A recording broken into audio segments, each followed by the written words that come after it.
Welcome to the Nuance podcast by Mshare, where we share specifics to move each other forward. I'm your host, Marysharon Owens. This podcast started as a love letter to the leaders in my life who helped me think differently as a means to build new things. Whether it was business, a brand, or culture, these are people who should be writing books about leadership and are too busy doing the work and loving it. They've taken nuanced and unique approaches to grow business and themselves, and you'll find their authenticity, creativity, and courage inspiring. In our first episode, we discussed the importance of independent thinking and unabashed creativity with Milk, celebrity drag queen, artist, model, entrepreneur, fashion designer, professional ice dancer, personal trainer, and activist. While many of us know Milk from RuPaul's Drag Race, Season 6 and Season 3 All-Stars, I also know Dan Donigan, one of the kindest and most thoughtful people I'm grateful to have as a friend. Milk has taught me that drag is not limited to gender. It's about expressing yourself and how you feel each day and channeling your energy into professional pursuits that positively affect other people. To share that passion with one another nurtures our communities, our businesses, and our world. Enjoy. Okay. All right. So, hi, Milk. Hello, Marysharon. When I first met you, obviously I recognized you from RuPaul's Drag Race. Right, a show I was on twice.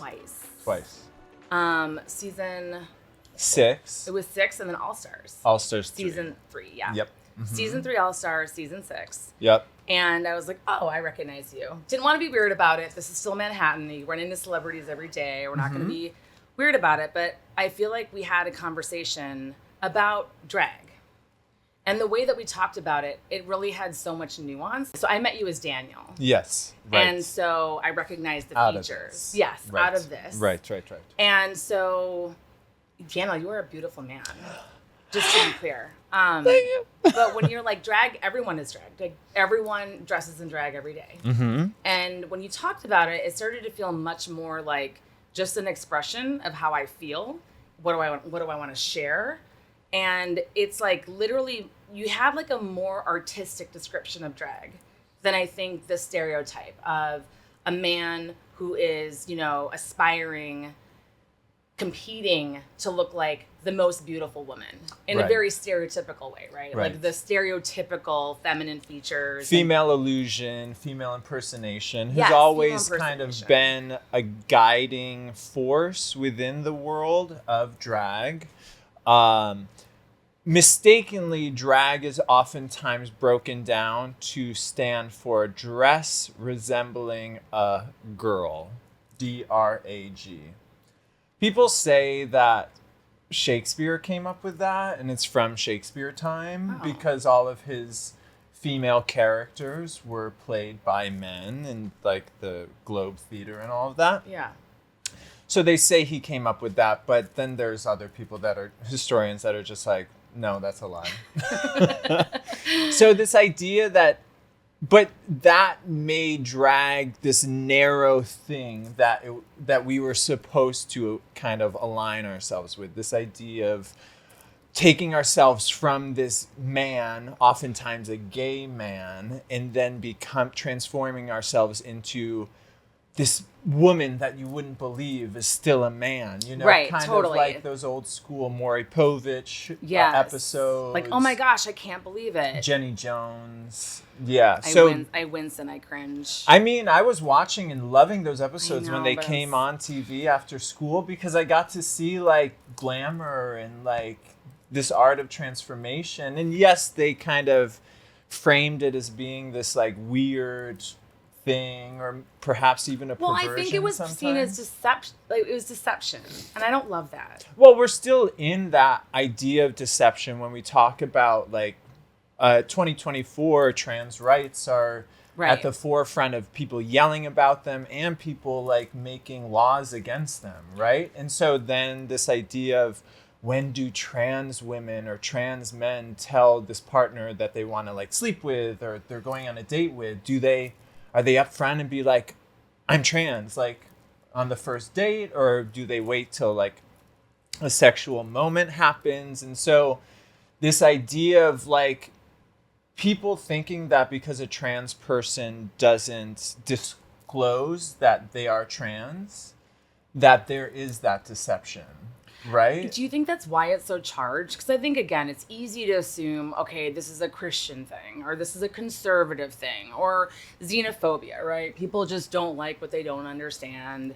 I certainly think there's an argument to be made that some people wish that they were able and they felt free to express themselves, both as masculine and feminine, and they can't, and I think that angers them. I think there's definitely that contingent, but do you think that's why so many people can band together, is because they really do think it's about, like, even if you go back to these old movies, right, where it was like, I mean, Jim Carrey in Ace Ventura, right? And it's sad because, of course, we all loved that movie growing up, and it all went over our heads, I think, at the time. But it was like this big deception. Mm-hmm. And, you know, and how could you be fooled? Yeah. And what that means is I'm a fool if I fell for your deception, and I'm a human being, and of course they don't like that. Do you think that's why it's so charged? Or is it, like, where is this aggression and anger coming from? Well, right. Totally. It's a big question. Yeah, right. But I think it has this whole idea of the word truth, right? And like, what's the T? Like, what's the truth? In the drag world, in the queer world, trans world, like, T is kind of stands for what's the T? What's the truth? What's going on here? What can I believe? And like, even on the right side and conservative side, there's like Truth Social and like this like like this idea of like what's true and what's fake and false. And so then there's this like, oh, you're not truly a woman. And it's just like, what is truly a woman, you sick pervert, if you're not just thinking about what's between somebody's legs? Yeah. And also, I mean, why is it so important? Like, I think what fascinates me is the underlying fear, right? Like, why is it so important for you to be able to identify someone in a very narrow perspective? But then at the same time, the haters of that, bigots, will be like, I shouldn't even, like, why is that even a big issue too? Like, why do I have to know you're trans? Why do I have to know you're homosexual? Right. Why are you shoving it in my face? And it's just, I mean, it's simply, not simple, obviously, but we just go into every interaction that we have based on just social perception of who that person may be. I think it is actually simple in the sense that, okay, if it's so important for you to identify as a man, you're probably dressing in a certain way. You're probably conforming to some type of a norm that you see every day or that you just feel some affinity with. Mm-hmm. I don't think it's always values, for example. Like, sometimes it's phenotype, sometimes it's dress, sometimes it's like, you know, socioeconomic background or class. So it's like, to me, when you said, well, we're all in drag. Everyone dresses in drag. We're all born naked and the rest is drag, as RuPaul says. Yes. And I think when you really think about it, all of us are trying to create an identity, and it's really important to us that people see that identity. Like, clearly we're trying to express something. Like, where we want, whether I'm wearing, you know, the Patagonia fleece, or I'm just in full blown, like, drag is the stereotype. Clearly I'm walking out of my house, and it's important to me that people see me as something. Mm-hmm. So why are you so bent out of shape when someone's like, hey, it's also important for you to see me as something? Like, we both actually want the same thing. It just doesn't look the same. Yeah, I mean, competition?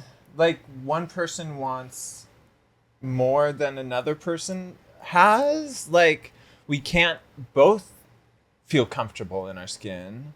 Or, like, you can't feel comfortable in your skin while I still haven't put my finger on my own self, right? Like, if somebody hasn't figured it out yet themselves and they see somebody else, but they don't even know they haven't figured it out yet, I guess. I mean, just even coming out, we've had this conversation, just having to come out to yourself is such a big thing and, like, can be such a hurdle. Like, the idea that once coming out, there's this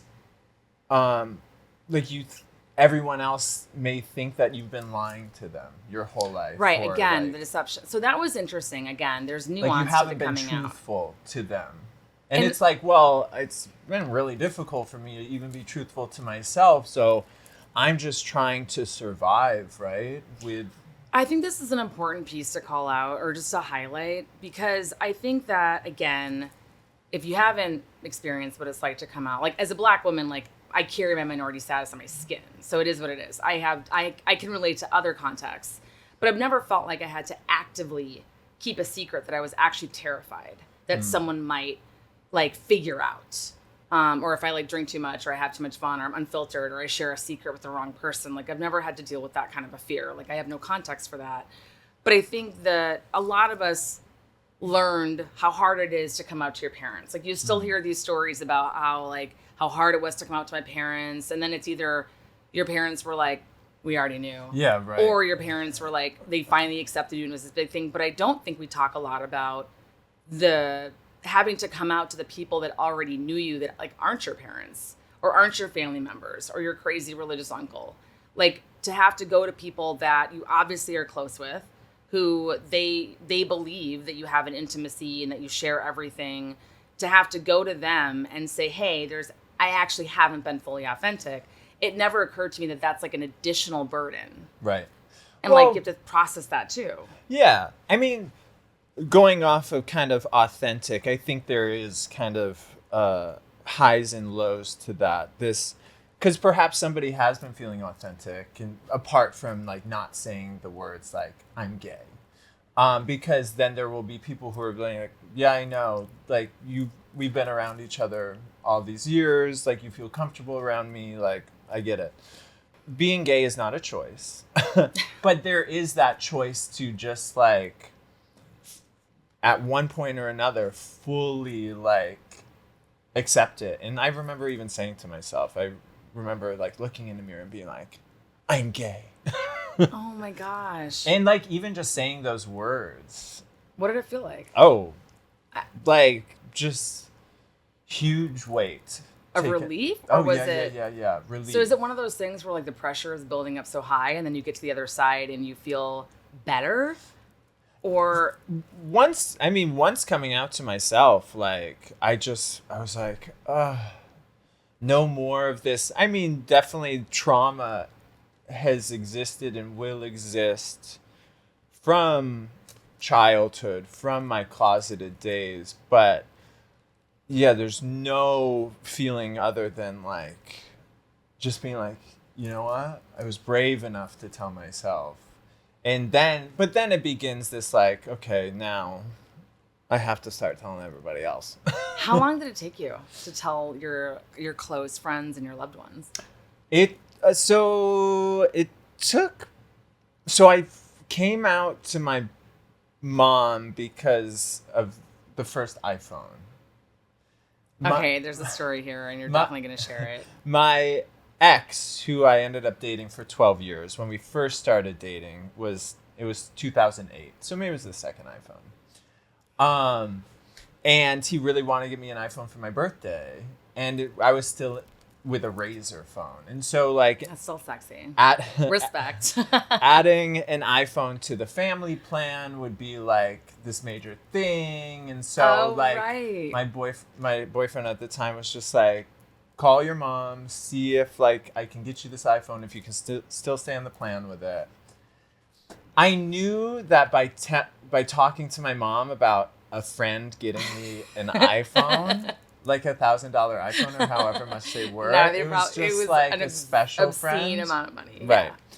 So I'm like on the phone with her and I was just like, hey, a friend of mine wants to give me an iPhone for my birthday. Like, can I still stay on the family plan? Doesn't even answer the question. She's like, oh, a friend, huh? An iPhone, that's a pretty expensive gift. Who's this friend? And his name is James. And so I was like, oh, James. I have also a brother named James.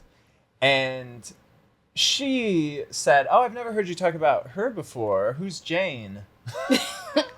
She's like, so I've always thought you were into girls, but that's not right, is it? And of course, in my head, I mean, at the time I was 20, I was like, when have you ever seen me attracted to a girl or like seen me with a girl apart from like all of my figure skating friends, former figure skater? Like all of my friends were girls. So I think because of that, she thought there was this close connection with me to women that she was like, oh, you're into women. Not the case. And so I ended up having to come out to her, and I was like, no, James is my boyfriend. And she was like, let's not tell your father for a second. Are you like semi-relieved? Because it's like there's a bit of pressure release. Oh my God. And you're like, all now is just, yeah, an immense amount of pressure. Oh my gosh. Like unreal. It felt like I was like able to like take a big breath. Okay. Yeah, huge. Yeah. And then what about telling, I mean, so when you had to tell your dad, your friends, I mean, was it like a month long, like a year long? It was a couple months in order to like tell my dad and brothers. So like even before I told my father, he and my mom came to Boston to visit me and my ex. Mm-hmm. And I was showing him around the apartment, and I was like, this is my room. And then we get to the second bedroom, and I'm like, this is the guest bedroom. Like, so I think he knew that. You weren't trying to oh, okay. But I wasn't clearly being like, James and I are together, you know? But I did end up coming out to him through email.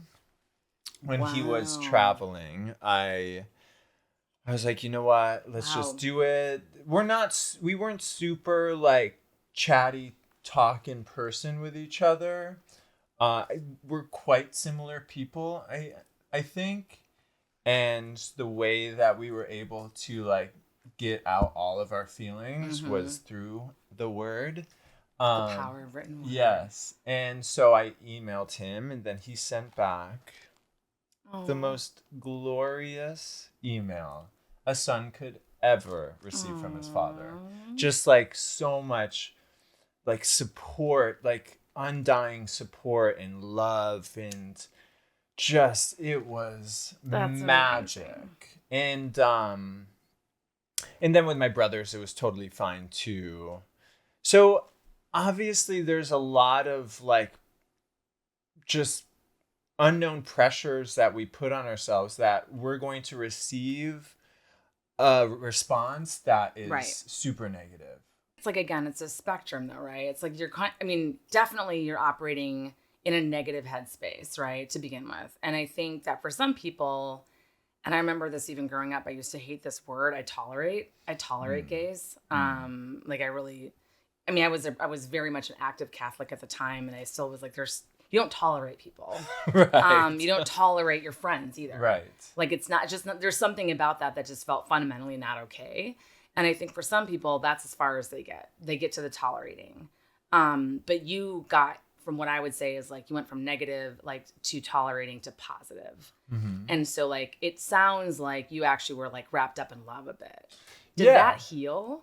Well, it made life so much easier to receive the validation and support and love from each member of my immediate family. And I know how much your family means to you. Yeah. So that's a lot of weight. And like being closeted, not being out did put, you know, a wall between me and my family for so long. Like just because I was worried that any conversation I had with them on the phone, that it would roll around to, are you seeing anybody? And I wouldn't want to like lie to them or whatever. So like I just made myself kind of unavailable for a long time. I know, and just think of the effects that has though. Right. Mean, and nowadays, like I'm glad I talk to my mom regularly. I'm glad I have conversations with my brothers, and my dad and I have such a wonderful relationship. And to think that I could have always kind of had that. Right. And then it took a while for me to even recover from this idea of never calling my parents, never calling my brothers. Like, I mean, you're doing it for 20 years. Yeah, you get into this habit of non-communication, or just being cool with each other in person, but not really connecting and diving into the daily kind of workings of your life, or who you're seeing, or what's going on in your job, or whatever. Or just, I mean, the whole point, to me, like the best part, I'm very fortunate to have wonderful parents, but I go to them all the time for advice in relationships, and so if I can't go to, I mean, that's really missing out. Yeah. And I think, we know that right now there's already a pandemic of loneliness. I think we all have a greater understanding of what happens and what levels of depression people reach when they're isolated. Mm-hmm. And so you think about all of these kids who are just living in isolation almost as though it's normal. And it's being called something else, right? It's like, I'm in the closet. And it's like, actually, you're isolated. Like, you're being affected by all the same things we're talking about in the loneliness pandemic. But because you're gay, we're putting it under a different label. So you're not getting the same. Like, I think that's important. Right. Because it's not just about like, oh, yay, I came out of the closet. It's like you spent years and years and years unable to talk. Like, it's the equivalent of not being able to tell your girlfriends everything. Really, though, like that kind of terrifies me, because it's like without being able to share some of those really deep, uncomfortable questions, like you're kind of out there by yourself. You don't know what's okay and what's not. And I think in your formative years, I can't think of a more important time than to be having those conversations, right? Like, what is loving, what isn't? Like, what is sexually okay, what isn't? And it means like, what is BDSM and what is kink and what isn't? I mean, this is important stuff to be knowing before you go out into the world. And I think for a lot of us, you look to your parents. Oh, yeah. And I'm sure at that time, the internet was, growing up, like finding gay porn for the first time and like figuring out how to delete search history and just, or like going to blogs and like being like, how do I bottom? How do I top? Yeah, but like wouldn't it be better if you could have those conversations with people that know you? No, of course. Yeah. Because it's not just an act, right? It's not just a physical act. Right. I mean, right. There is emotion and there's feelings and all of this that goes in. But,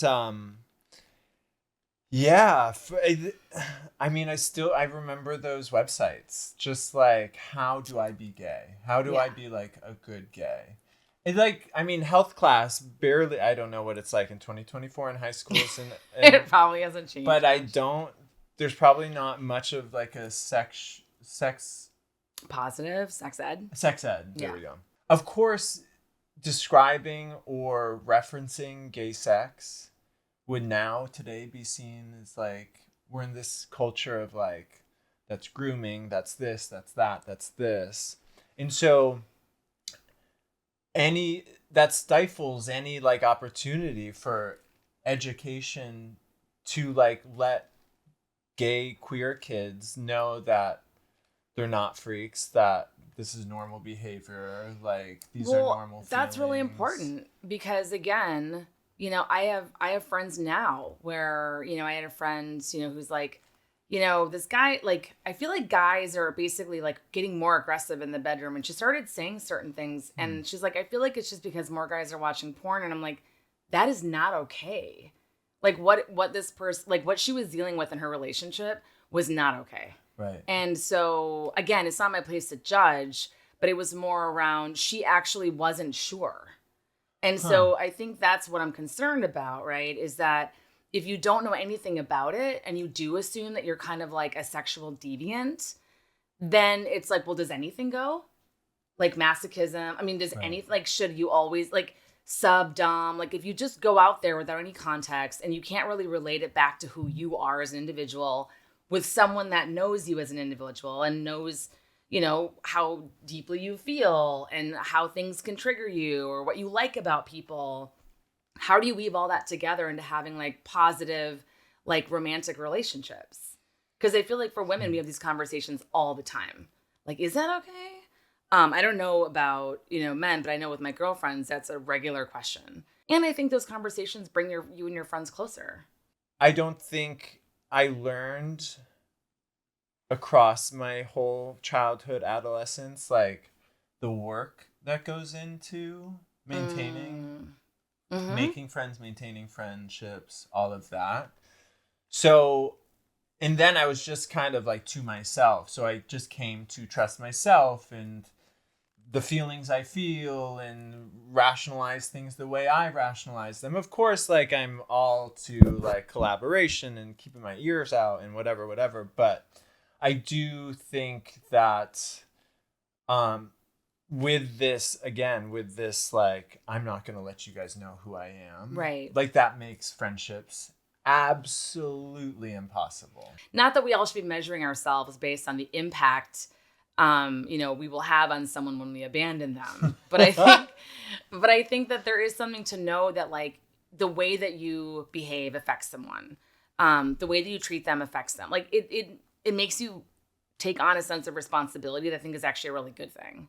Because you know that you matter. Like, you know that you affect people, for good or bad. And if you don't ever know that you affect people, like, I just wonder, I mean, that's kind of sad. Maybe not sad, that's like a bit of a strong word, but I do think that all of us want to feel needed in a way. And you can only really feel needed when you are truly connecting and have high quality relationships, like high quality connections. We all know the difference between surface level relationships and like real relationships that, like, when you walk away from that person, you feel just like fed and warm and like happy and joyful. And I think it's hard to reach those deeper emotions if it's always surface. Yeah, you aren't able to, you as the person, as the closeted, fearful person, aren't able to like think anything deeper when you're having this interaction with somebody, because you're thinking about how could this conversation turn into something that would out me, or like how would this like conversation affect me negatively, so let's just like talk about the weather, let's not engage, let's be wallflower, Let's just be fun. Yeah. So I'm going to ask a question that might not be okay to ask. Okay. But go for it. Do you think in the spirit of vulnerability, yes, I'll go first. Because this might really be an embarrassing question. But okay, do you think that sometimes that's why there is like almost the hyped up like gay stereotype, the sassy gay friend? Mm-hmm. I do wonder if that if that is really authentic, if it's truly culture, or if it's something that happens almost on like the evolution of getting comfortable in your own skin, having to go through all of these like transformations. I mean, to me, it more comes from like protection. In what way? Well, that idea of like a sassy gay friend who is way over the top, way flamboyant. Right. That almost like people don't want to fuck with. Because you don't know if they're going to like come after you in their gay. Like, I just think of like high school days. Like, there was a kid, Michael, who was super gay. Super gay. I wonder where they're at. Go, Michael. Days. Yeah, go, Michael. Super gay, like, everyone knew it. Michael knew it. They dressed it. Yeah. And they surrounded themselves, or they were surrounded by these really powerful girls who had like these jock boyfriends. That protection of, I'm going to get these girls to like love me somehow, with this energy, with this persona. Maybe it could be real part of it, but like there was definitely like protection with, if I act this certain way, then I'll have this group of strong girls around me. And then I'll feel like invincible from the bullyment that kind of schools take on. And I mean, that's a specific scenario, you know? Well, yeah. I mean, I think you could say that for a lot of minority groups, right? I mean, there are definitely people that can take on Black stereotypes, female stereotypes. I mean, having been, a woman in corporate America, coming up through corporate America, it's very fun. I mean, I'll be honest, like, it's fun to be like the cool girl on the guy's team. Mm-hmm. It's fun to feel like you're the one girl that like can hang. Right. I'm not proud of this, but I definitely think that there was a time. Was there power in that? Absolutely. Okay. Absolutely. Because these guys would view you as the one chica? Oh, yeah. Well, because it was basically, you're not like the rest of them. Insinuation. Women are dumb. Women are weak. Women are emotional. Women are crazy. But Marysharon's cool. But you made it through. I made it through. And again, obviously I like cringe even admitting this, but I do think it's important that we talk about this stuff, because I definitely took on a persona for years and years in my career because I knew that it was what people wanted.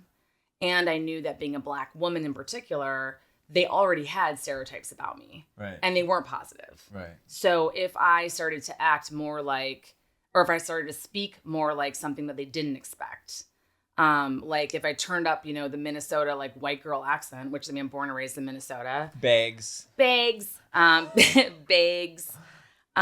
can't believe that you still call me out for that. I think that's the only word that I still really like emphasize. That the Minnesota comes out? The Minnesota really comes out in bags. And I'm raising my nieces to also say bags. Bags. But I mean, again, and I'm sharing these things because it's not a good look for me, but I think it's important to just be honest about the fact that, there's no question that there was power in me looking like a Black woman, talking like a white girl from Woodbury, Minnesota, and then like lowering my voice and kind of hanging out with dudes. Mm-hmm. I know that that's kind of a weird triangle to put together. And having answers to their questions. Oh, yeah, because all I cared about in a corporate context was what they cared about. What I cared about could wait.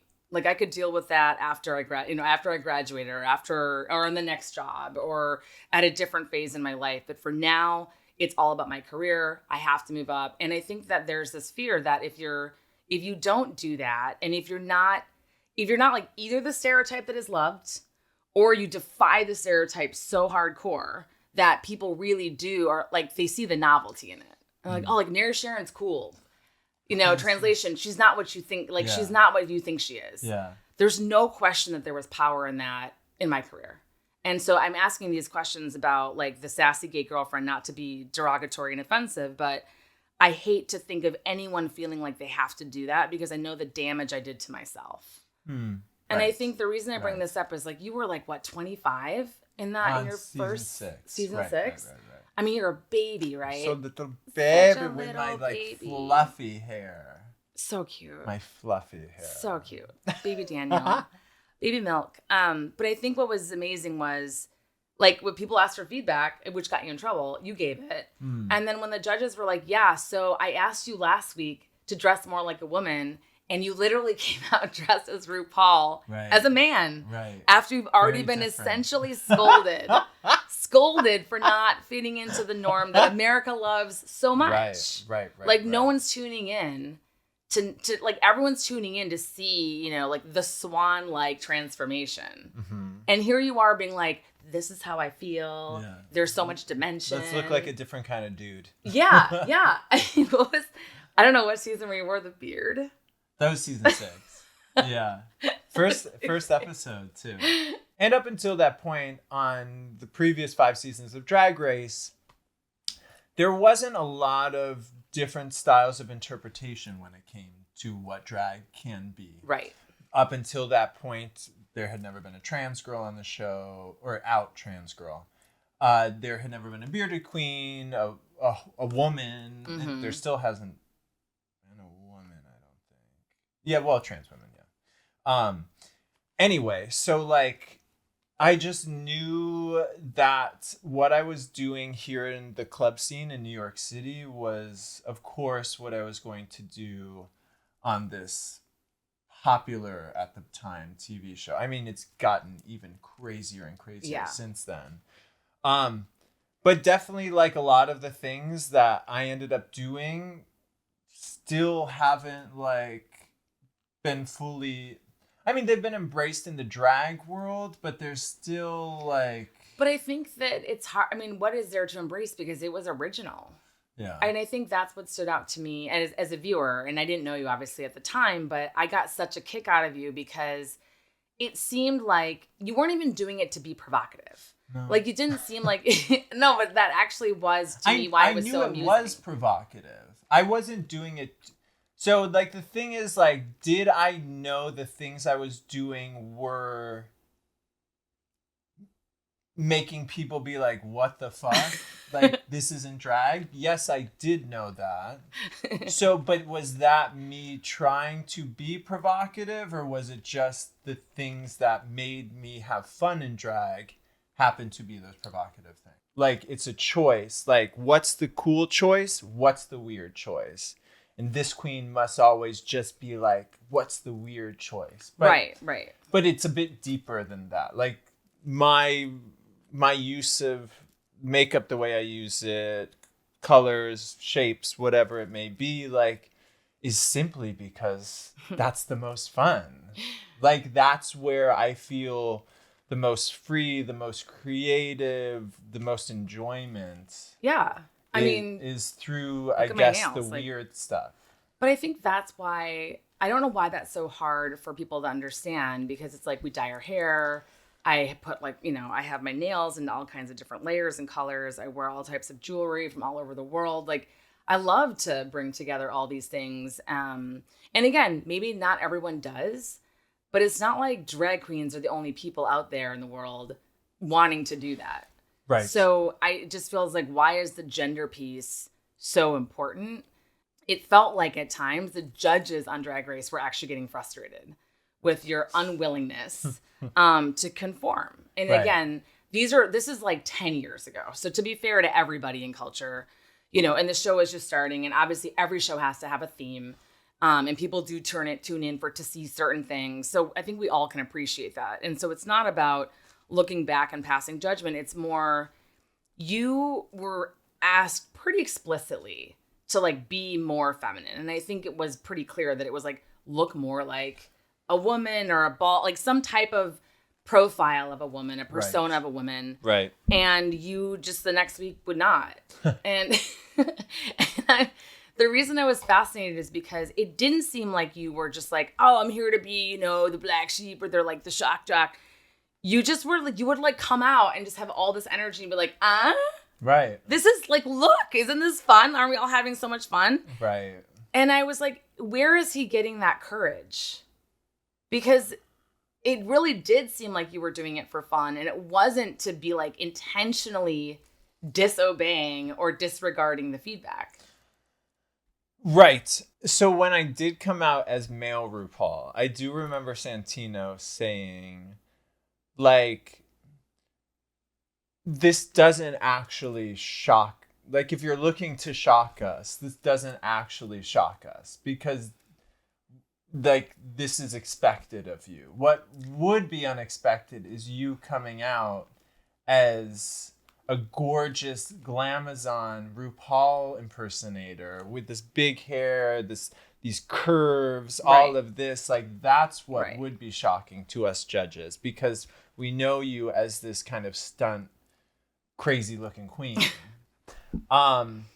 Which is true. I'm not saying that critique is a bad critique. I'm just saying it doesn't align with my like ethos. Which is? Stand out. Yeah, I mean, but I think don't you feel better when you stand out and do your own thing? Oh, I mean, if I were to look like every single other girl on that main stage as RuPaul impersonators, like, that would not be fun for me. In that moment, that wouldn't have been the most fun thing for me. Yeah. Could I tonight dress up as RuPaul and like feel super sexy and glam? And again, 12 years after filming this. Right. Like, but yeah, that would be fun. But in that moment, what was the best was me turning up in a sparkly blue suit with a poorly applied bald cap. It really was. It was so poorly applied. I was That's like, okay. Can someone get some matte foundation out here? No, it didn't. See, and then the thing is, like, why this feeling of being perfect? Talk to me about that.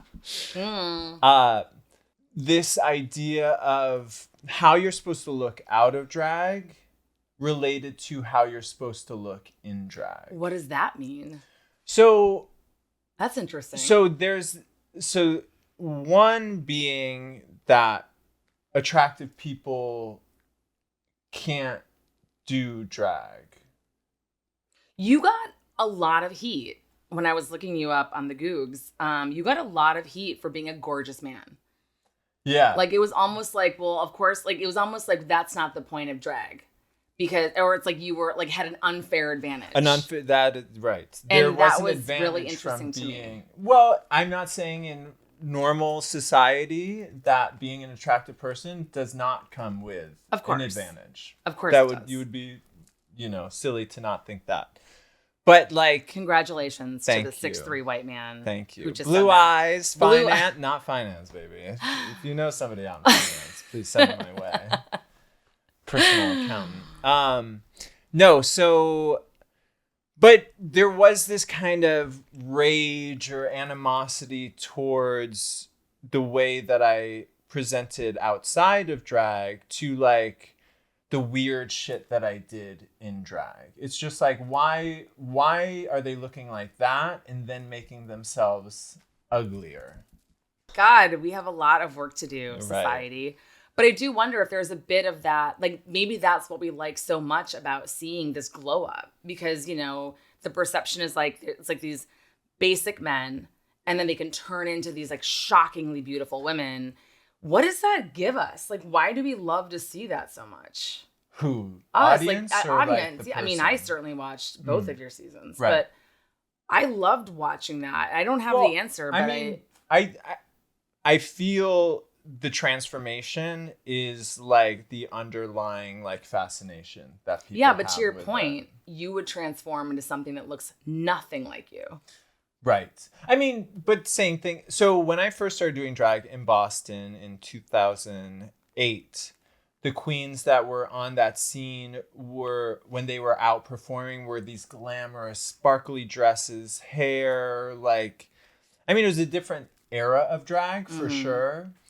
But the queens that I saw in Boston, they put themselves and presented as female in drag in order to garner that attention, to get people to talk to them or kind of look up to them, admire them, feel this power. When out of drag, no tea, they were a little bit on the like, it looks like you don't take care of yourself side.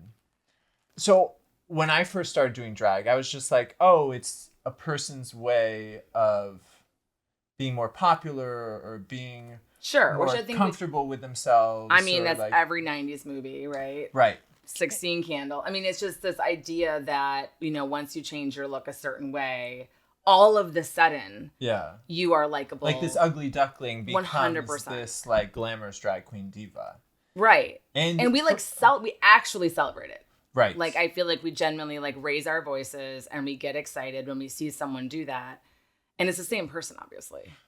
Totally. But I mean, but maybe it's not. I mean, they could be in this whole different mind frame. Like, obviously the power of makeup, the power of transformation is not just a physical one. It's an emotional, it's a spiritual, it's a mindful, like, yes. So perhaps when they are out of drag at their home, like, they are just negative boots. And then when they get into that drag and they're out and about, that negativity is just nowhere to be seen. They're just like the life of the party, this, that, and the other. And I'm going to go deep on that. Again, I'm going a little deeper than maybe I should. But I have to say, like, the way that you just described that is how I felt when my friends transitioned. Like, when they're like, oh, I'm now, like, I transitioned over, like, in college. Like, I transitioned over the summer and I'm going by, different pronouns now. When I would meet them after transitioning, it felt so normal.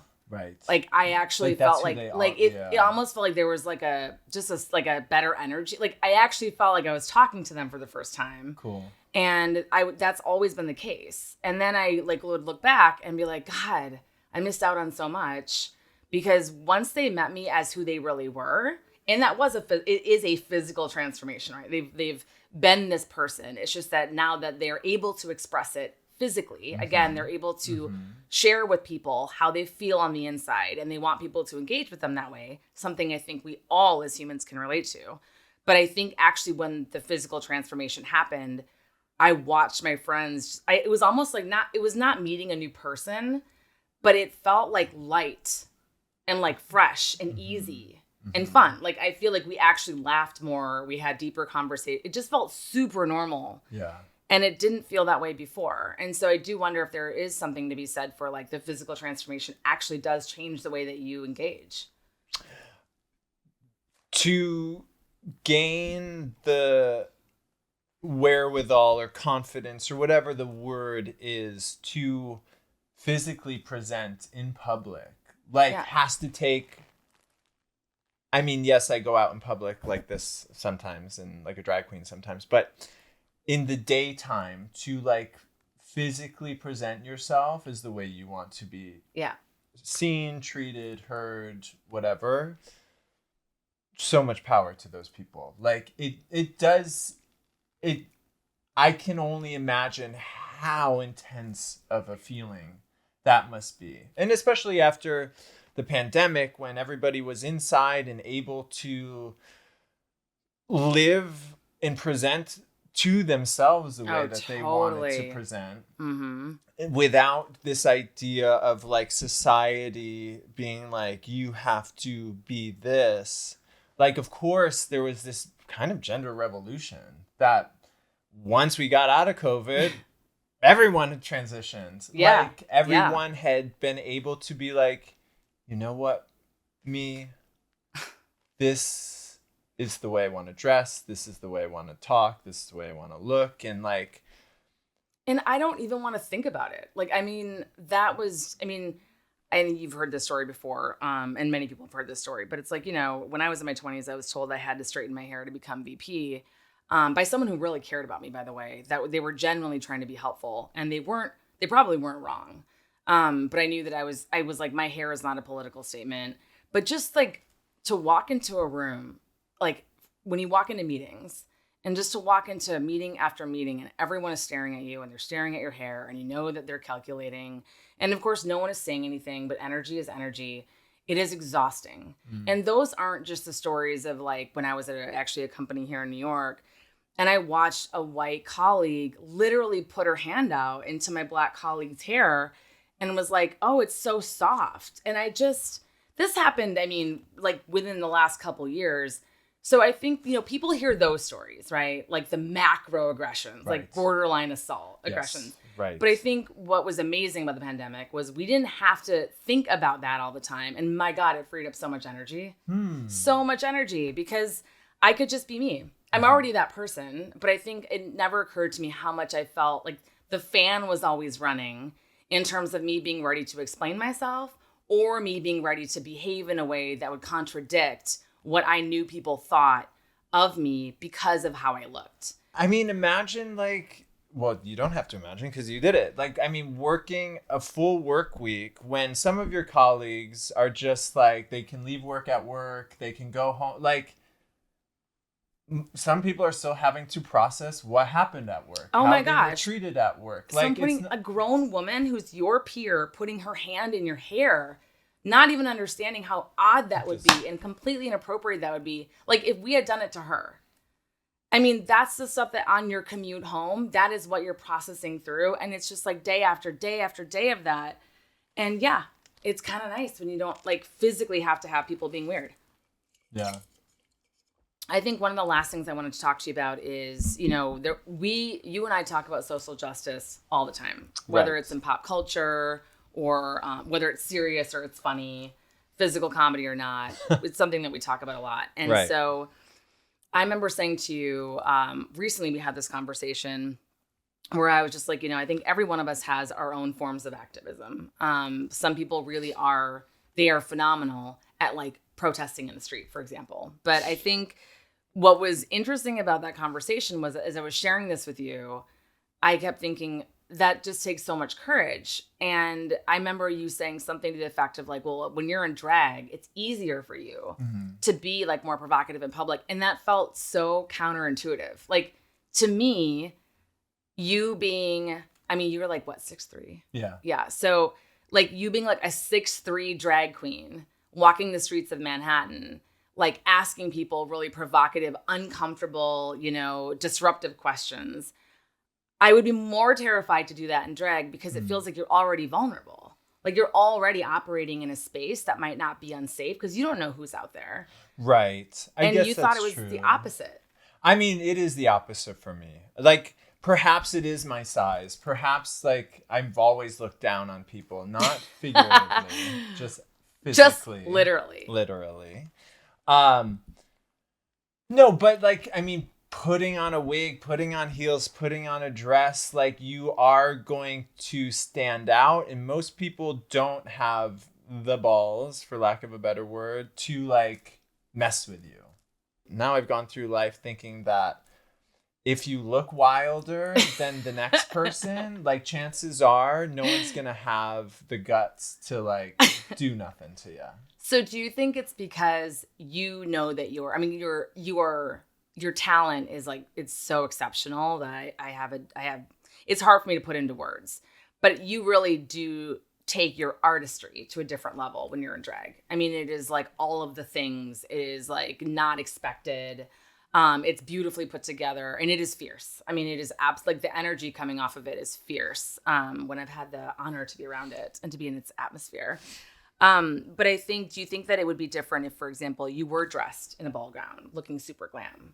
Or if that was still your drag, then you still feel powerful. Oh, yeah. I just think the act of dressing up comes with this sense of like power. And that I related to. That's why you wear, your like business boss attire. It's why you wear certain outfits in different contexts. It's because there is an energy that you want to bring. And for many of us, we can physically manifest that. And we can bring that energy about and feel like that energy has a vehicle to, get into the world through our appearance. Yeah. So like once you said it that way, it made so much sense. But I think I when I hear about drag, I think, people who are like, fighting just to be themselves and society is like a bunch of brutes and we can't handle it. And so they walk out of the house with lipstick and their like lives are in danger. And you're like, oh no. I mean, you're like, I don't think you're dismissing that that's a real problem. If ever I'm out and about in drag, chances are like it's not lightly done. So not a nude lip. Yes. So that's the thing. It's not like I'm just wearing like a little mascara and lipstick and some blush and trying to go out into the world. I'm not saying that people who throw on some lipstick, throw on some eyeliner, throw on a couple jewels, but aren't what society it's like you're like on the edge and then everyone's like, wait a minute. I bet people would stare. I bet people would chat behind their hands. Like, I don't... Which is hurtful and so wrong. So wrong. So hurtful. And that is dangerous. You're right. That there is danger that comes with that. My personal experience of the full dragness of it all, like that's the armor for me. That's so fascinating. Yeah. Amazing. But when you think about these experiences that you've had over the years, like putting yourself out there, being independent in your own creativity when it comes to your appearance. Like when I think of you in drag and I would think of like hiring you on a team, for example, I would think that you would bring so much to a team because you've been through these life experiences where you've had to go out in the skinny branch. You haven't had to, but you've actually chosen to like go out a little further on the skinny branch. A, just to see what it's like. B, in hopes that like you'll inspire other people to do the same. I just feel like this tone that is taken with like the whole DEI conversation is very much like, I know these people are a bit odd. I know, but I think they deserve a chance. Right. And a part of me is like, are you crazy? Like, I would much rather hire someone that has the courage and the fortitude and the creativity to do what you've done in the last 10 years. I would much rather that person be working for me than someone who has always conformed and not even been like aware of why they do what they do every day. Well, similarly to, I think, education in that way. Like, I took a year off between high school, or 2 years off between high school and college to just have kind of experiences. I was training in figure skating, and that was my whole life. I was training 6 hours a day, 5 days a week, like that whole thing. And over the years, I've always heard of these companies that some say they do prefer somebody to come in who has had life experiences. Right.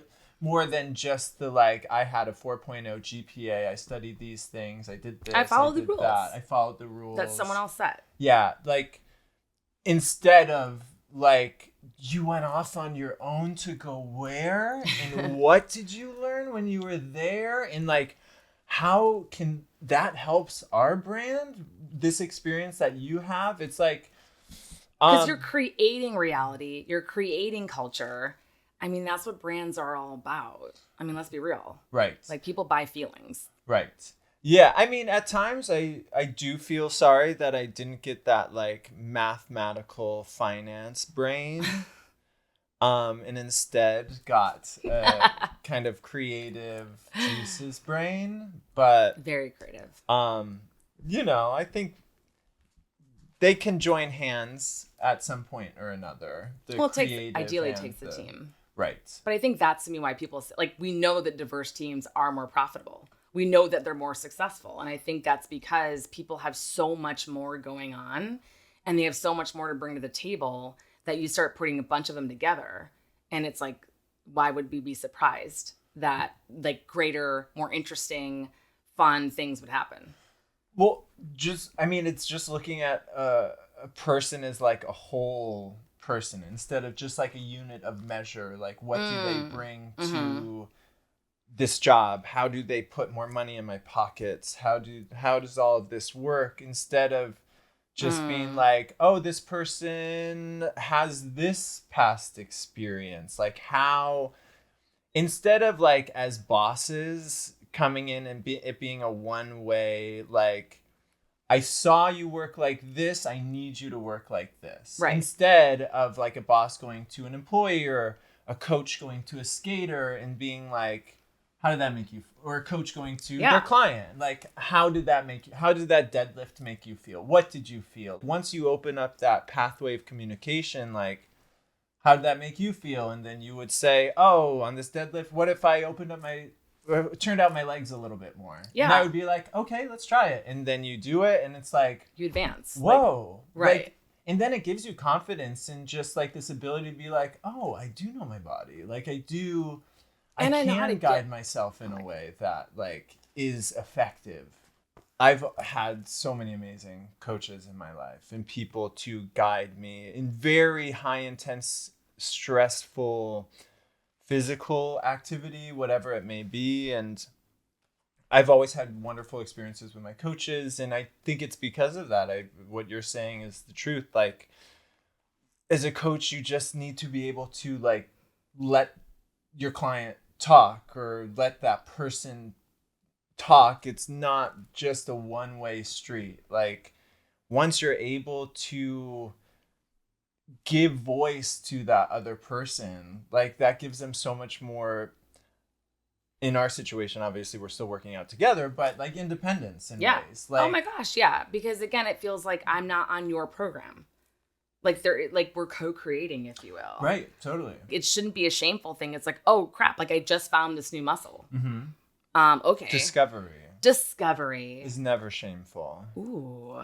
I like that too, because I think, again, it's just using your words to get more of what you want in the world, not just like less of what you don't want, right? And I think that's important. And I think a lot of us we don't know how to do that very well. But I think that when you do, with a group of people that have, again, the courage or the curiosity, then it gets rich. And I think that, yes, if you're working for a company or you're in a certain paradigm where the goal is to commoditize the workforce because that helps you have more predictable quarterly results. I mean, if everyone is so commoditized that you can literally replace people, like, and there's nothing unique about them that is truly novel or truly a liability if they go, then yes, you will always have a more predictable business. But will you have a business, that is growing, that is thriving, that is like contributing something sustainable? These are institutions. These are companies that many of them have actually been around for 100 years, 50 years. And again, because they were predictable, everything kind of stayed the same. They were able to kind of just like float along. But if you do look at the S&P, in the last, 5-10 years, you start to see these people, like these companies just going off cliffs. There's no longer like so when you say sustainable business, the reason it triggered me is because it's no longer like a gracious, like graceful bell curve. Like, it is like you just drop off. And like, by being predictable, all you're doing these days is it's like you're literally introducing competitions. Obviously, we all know that I'm talking about locking up toiletries at pharmacies. Oh, baby, this conversation is for another day, another podcast. Yes. Maybe right after this one. Yes. Privately. But I think it's like, again, it's such an embarrassingly predictable move that, like, how could you not be thinking that you're introducing competition? So it's not about like right now, all the talk is like, well, are we reducing, shrink, and are we reducing crime profitably? And you're like, you're literally creating so many barriers for me to buy toothpaste. I'm not going in there again. Also, especially as a Black woman, don't love feeling like a criminal. Like, you don't know me, brand. And I think that these people creating these policies, they're not thinking of themselves. I think, first of all, as brands, and brands have feelings. But I think it's such a predictable, obvious, lazy move that you're just sitting there waiting for someone to come in. And do you think they're purposefully pitting people against each other? Because the other thing I hear when people are like going to, like, the fact that I cannot go buy just moisturizer, but my head doesn't go to, I'm mad at the people that steal this stuff. I'm mad at the kleptos that can't keep their hands off this stuff. In my head, I'm mad at the socioeconomic disaster that we are in that makes people have to have sticky hands, that makes people have to steal to survive. And instead of actually fixing those conditions that we place our society and humanity under, we instead lock everything up so that the next time somebody goes in there, they can look at it and be like, I hate those poor people for stealing all of this and making me have to press this thing. So it's pitting people against each other. It's making us just, as consumers, less likely to like buy the shit or even next time go into the store anyway. Why would I ever want to walk into a physical space where I am like you are making negative assumptions about me? I know that there aren't enough people like me in the rooms making these decisions, or at least informing these decisions. And that's a problem. Right. And yeah, because we've had this conversation off camera before, but getting diverse, awesome people involved in your company isn't just to get diverse, awesome people in your company to fill that role of diverse, awesome people. It's to bring their experiences. It's to bring their knowledge of a market, clientele, whatever it may be. It's not just the filling of that role. And once that role is filled, it's not like they're supposed to behave like you hired a white person. And even the things that you've shared with me about drag or like being gay, like I have more credible empathy. If I saw like an advertising campaign that wasn't quite hitting the mark, I'd be like, And it's not because it's like, I think the gays, I would just reflect on my friends. And I'd be like, I don't think that would actually relate. Like that photo, right. I know that photo looks gay. I know that person looks gay according to the rest of us. But, it's, and I think these nuances actually are what create your competitive moat, right? Like that literally is what creates your advantage because it's the people within that will keep you safe. Mm-hmm. But I think, to your point about being predictable, I think, again, like any company's competitive advantage is to be innovative. And I think people have to really, really be dialed into different subcultures to do that. And I think they all have to be willing to ask the uncomfortable questions. I think they also just have to be curious. And I think they just have to have different friends too. Like that's just a random tangent. But the irony to me in the DEI debate is like everyone thinks that by conforming that they're safe. And it's like, I don't know what data supports that. Like it also just, if you stop to think about it, doesn't make any sense in like an international economy. But really, I think that people are soothed and the fear is gone when everyone looks like them in a room. I've never had the luxury of anyone looking like me in the room pretty much. So I don't know what that warm, cozy, warm, cozy blanket feels like. But it's fascinating. Like I would always feel, I think, safer in a room of people like Milk because there's independent thinking. People won't be afraid to say how they feel. People know how they feel. They're not afraid of their own feelings. And so I don't get it. And I don't have an answer for it. But I think that's one of the reasons that this podcast series exists is because it's like, why are we afraid of the one thing that actually will be harmful? which is being predictable, having your competitors see you coming a million miles away, not introducing any new products, and not hiring any people that will give you an advantage. Like, how does that make you feel safer than being in the room with a drag queen? Thank you for listening. I hope there were a few sentiments worth sharing. If you were inspired by our talk and want to continue the conversation, I'd love to connect at Marysharon Owens on Instagram, and definitely follow Milk at Big and Milky.